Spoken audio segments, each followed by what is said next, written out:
Hola, muy buenos días. Mi nombre es Matías Ferrarí. Vamos a dar inicio al seminario virtual número 5, que se titula Homeostasis renal y sistémica del potasio, calcio y fósforo.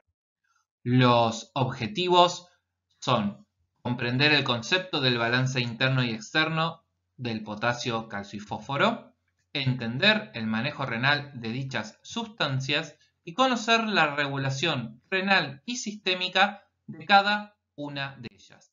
Dicho esto, entonces vamos a comenzar con la homeostasis del potasio. Nosotros sabemos que el potasio es el principal ion del líquido intracelular, ¿sí? Con una concentración aproximada, ahora lo vamos a ver, de 150 miliequivalentes litro. ¿Por qué remarcamos esto? Bueno, justamente porque va a tener importancia a la hora de analizar las funciones que cumple el potasio. Fíjense en esta diapositiva. El potasio participa en la excitabilidad de las células musculares, nerviosas, en la contractilidad de las células del músculo cardíaco, esquelético y liso, también en la regulación enzimática y en síntesis de ADN y proteínas. ¿Por qué remarcamos lo del líquido extracelular y su alta concentración? Justamente porque la función principal del potasio es mantener el potencial de membrana. De ahí que sea tan importante a la hora de hablar de la excitabilidad tanto de las células musculares como nerviosas y de la contractilidad de las células musculares.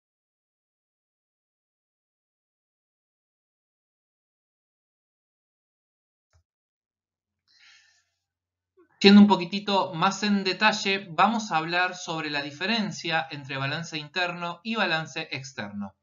Se aplica aquí para potasio, pero puede ser también aplicado luego para calcio y para fósforo. Cuando uno habla de balance interno de una sustancia, se está refiriendo a los movimientos entre los compartimientos intracelular y extracelular, ¿sí? Es decir, toda sustancia, ¿sí?, va a poder moverse entre el líquido intracelular y el extracelular. Y a eso vamos a llamar balance interno.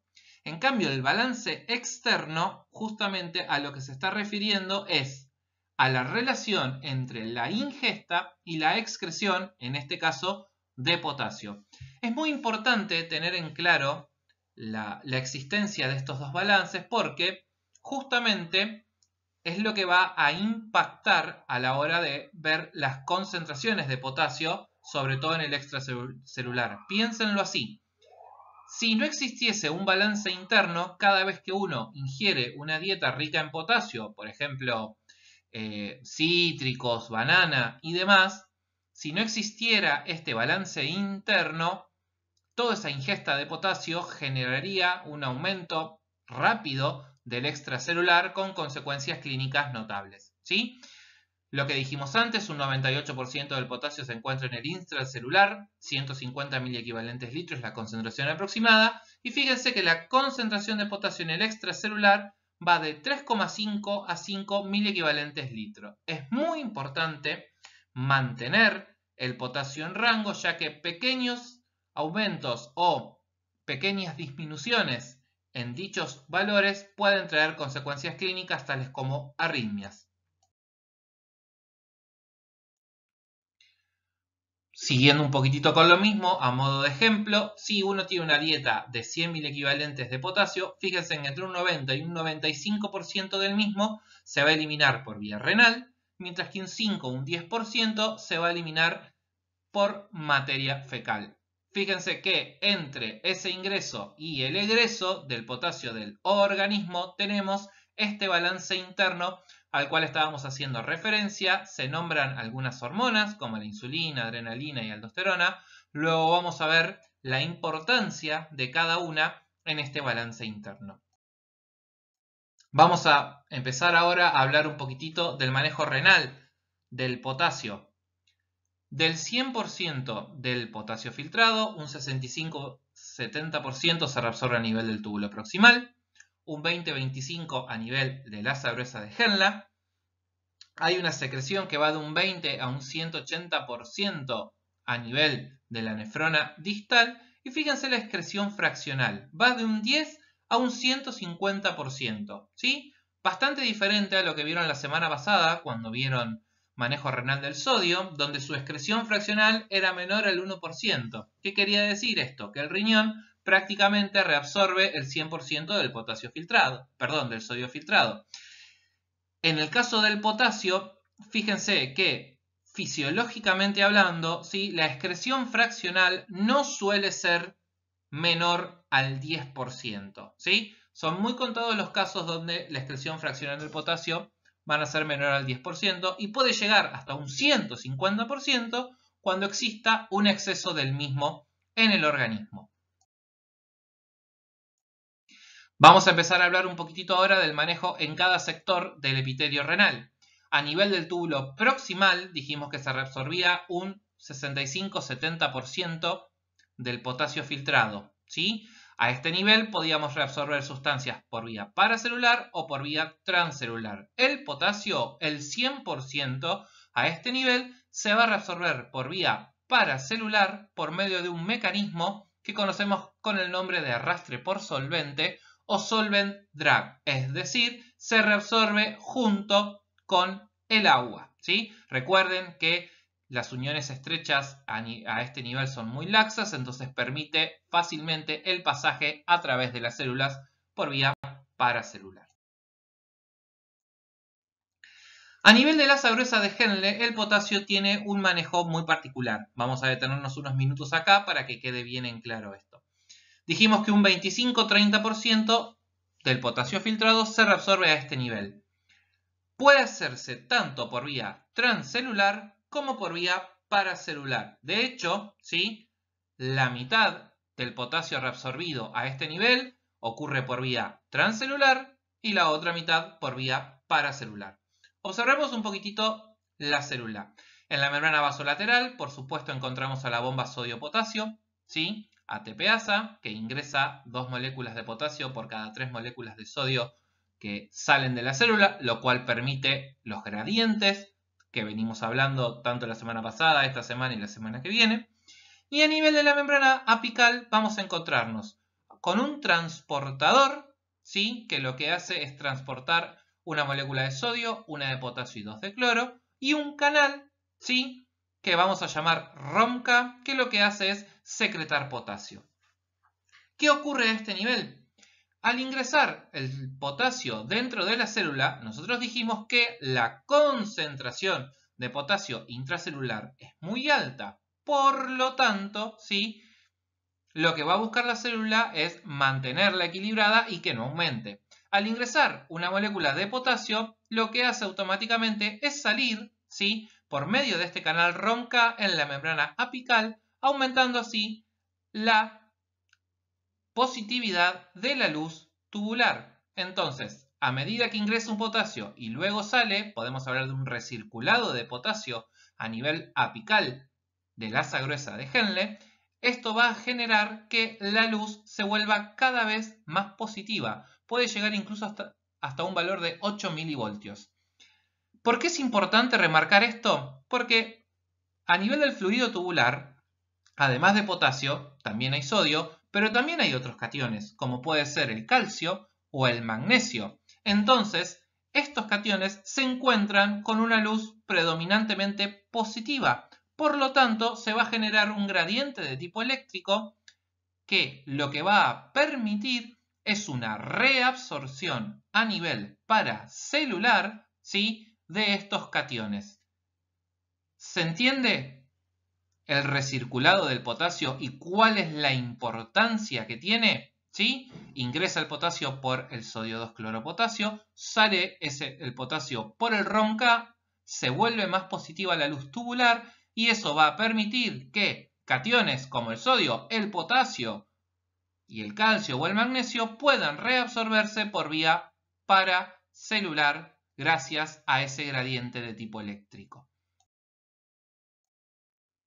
Finalmente, en la nefrona distal, lo que vamos a ver es un predominio de la secreción de potasio. En el túbulo colector tenemos dos células, las células principales y las células intercalares. En este caso, estamos en las células principales, que ustedes las conocen muy bien. hablaron de ella la semana pasada, ¿sí? Donde encontrábamos un canal epitelial de sodio, conocido como ENaC, que ustedes bien saben era estimulado por la aldosterona. La aldosterona lo que hacía era aumentar la probabilidad de apertura de este canal. Entonces, lo que hacía es, al ingresar una molécula de sodio, se agrega una carga positiva, ¿sí? Dentro de la célula. Entonces, para mantener la electroneutralidad, sale una carga positiva a la luz tubular, ¿sí? Que va a ser una molécula de potasio a través del ROMK. Por eso decíamos que la aldosterona aumenta la reabsorción de sodio y aumenta la secreción de potasio, ¿sí? Fíjense que acá hay otro canal de potasio, ¿sí? Que se conoce como maxi canal de potasio o BK, ¿sí? Que también va a aumentar la secreción de potasio, pero es independiente de aldosterona, ¿sí? Y va a depender del flujo distal. Vamos a hablar del maxicanal y de la secreción de potasio por flujo distal en unos minutos. Recuerden entonces que existe otro canal de potasio diferente al ROMK, ¿sí? Que depende del fluido a este nivel.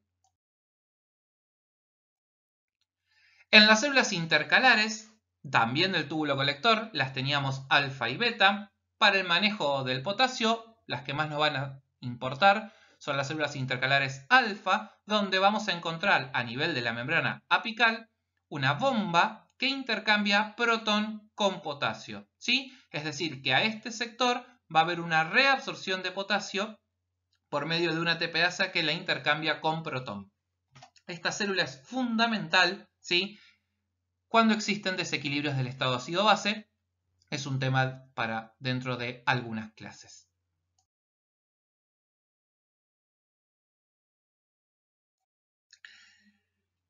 Cerrado entonces la parte del manejo renal, vamos a recordar lo que hablamos al principio sobre este balance interno y cómo las sustancias podían pasar tanto del líquido intracelular al extracelular. Entonces, vamos a tener factores que van a reducir la concentración de potasio en plasma, ¿sí? Y algunos que las van a aumentar, ¿sí? Dentro de aquellas que van a disminuir la concentración de potasio en plasma tenemos a la insulina, la aldosterona. Estímulo beta adrenérgico se refiere al estímulo sobre unos receptores tipo beta, y la alcalosis. Tanto la insulina como la aldosterona y el estímulo beta lo que hacen es estimular la acción de la bomba sodio-potasio ATPasa que se encuentra a nivel vasolateral.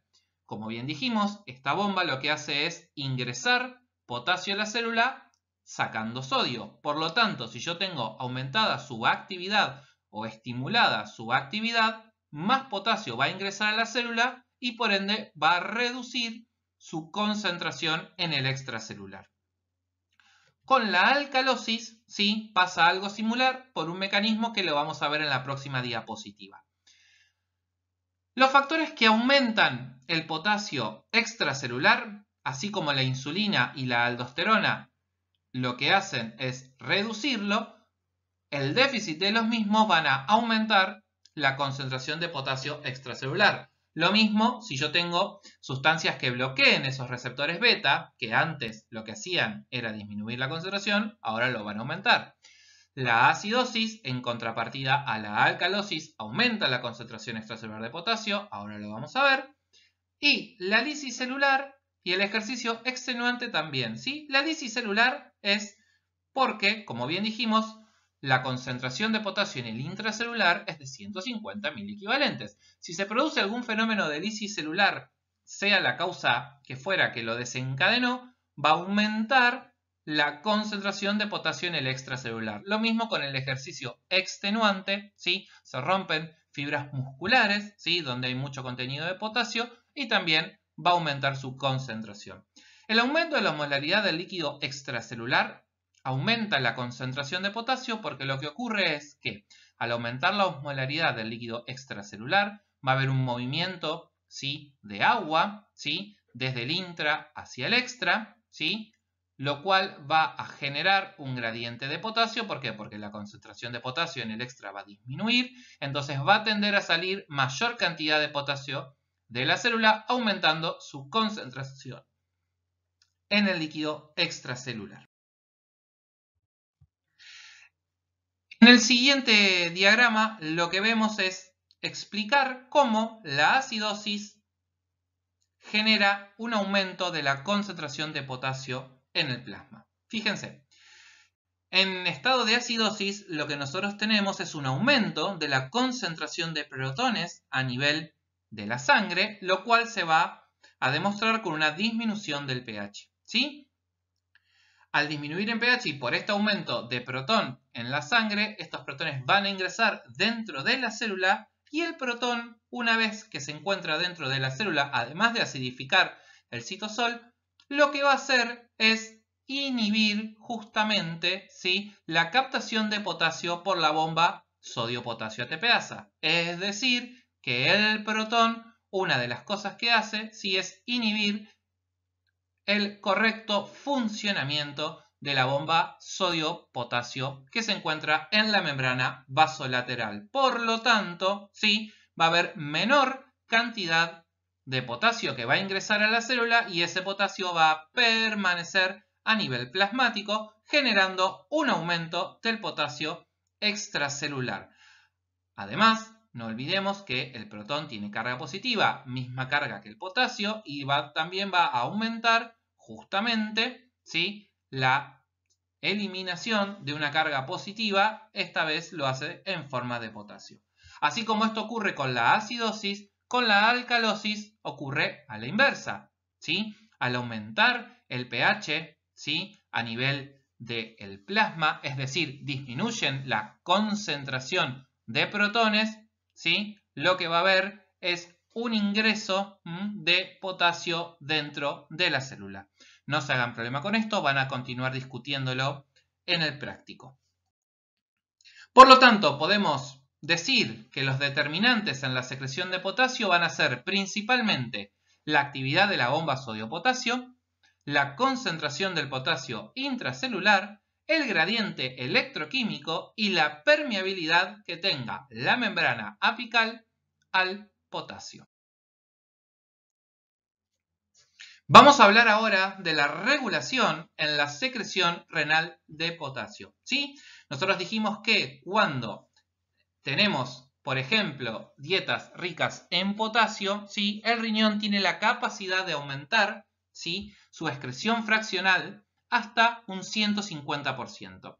Vamos a ver cómo se regula esta secreción renal de potasio.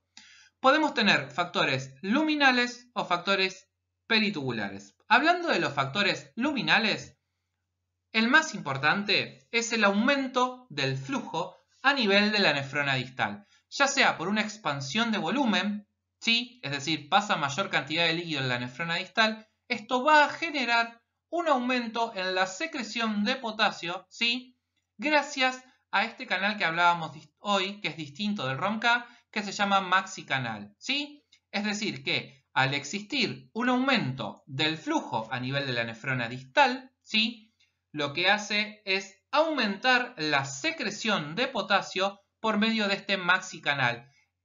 Se produce como si fuese un efecto, digamos, de una catarata, ¿sí? Pasa mayor cantidad de flujo, esto arrastra consigo mayor cantidad de potasio que se encuentra en la luz tubular, aumentando aún más el gradiente de salida, y ese potasio que sale de las células hacia la luz lo va a hacer por este maxicanal de potasio o BK, ¿sí? Obviamente a la inversa, si hay una disminución del flujo distal, va a disminuir la secreción de potasio, ¿sí? Lo mismo ocurre con la concentración de sodio a nivel del líquido tubular. Si yo tengo un aumento en la concentración de sodio del líquido tubular, tengo un aumento en la secreción de potasio, y si tengo una disminución de la concentración de sodio en el fluido tubular, hay una disminución de la secreción de potasio, ¿sí? Algunos diuréticos, como por ejemplo puede ser el amiloride. El amiloride es un diurético que lo que hace es inhibir la actividad del canal epitelial de sodio, ¿sí? Por lo tanto, al inhibir al ENaC no se produce, no ingresa esa carga positiva, no sale potasio por el ROMK y lo que va a generar es una disminución de la secreción del mismo. Dentro de los factores peritubulares que van a regular la secreción de potasio, tenemos, por supuesto, la concentración de potasio en plasma, principalmente por cambios en la ingesta, ¿sí? Al tener un aumento En la concentración de potasio en plasma se estimula su secreción. Si hay una disminución, se inhibe la misma, ¿sí? En relación al equilibrio ácido-base, es lo que estuvimos hablando hace unos minutos atrás, una alcalosis lo que hace es aumentar la secreción de potasio, ¿sí? Y una acidosis lo que hace es disminuir su secreción. Por eso decimos que vamos a encontrar aumentada la concentración en sangre del potasio en una situación de acidosis y disminuida la misma en situación de alcalosis. Y la aldosterona, sí, por los mecanismos que ya explicamos, aumentan la secreción de potasio y por ende su excreción.